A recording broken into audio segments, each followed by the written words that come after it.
কথায় বলে না, মেয়েদের নিজের কোনো বাড়ি হয় না, আর মেয়ের স্বামী যেখানে থাকে সেখানেই মেয়েদের ঘর, মেয়েদের বাড়ি। তো আজ আমিও চললাম আমার স্বামীর সাথে আমার নতুন সংসার সাজাতে।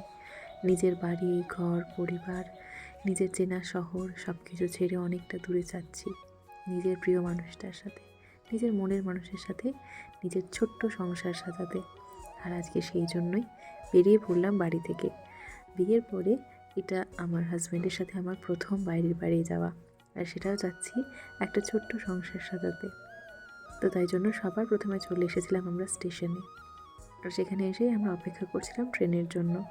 আর আমাকে ছাড়তে এসেছিল আমার বাড়ির প্রত্যেকে, আমার মা, বাবা, শ্বশুর, শাশুড়ি সবাই। আর এই ছিল আমার লাগেজ। আর এই যে সবাই এখানে বসে বসে অপেক্ষা করছিল ট্রেনের জন্য। আর তারপরে চলে এলো ট্রেন, আর সেখান থেকেই আমার গন্তব্যের যাত্রা শুরু। সকাল হলেই এই যে চারিদিকের এই প্রাকৃতিক সৌন্দর্যটা দেখতে দেখতে চলে এলাম নিজের জায়গাতে। চারিদিকটা দেখতে এত ভালো লাগছিল, এক তো মনে কষ্ট হচ্ছিল নিজের চেনা শহর, নিজের চেনা জায়গা সমস্ত কিছু ছেড়ে আসতে, অন্যদিকে নিজের সংসার, নিজের ছোট্ট একটা জীবন সমস্ত কিছু সাজানোর জন্য সব কিছুই ভালো লাগছিল।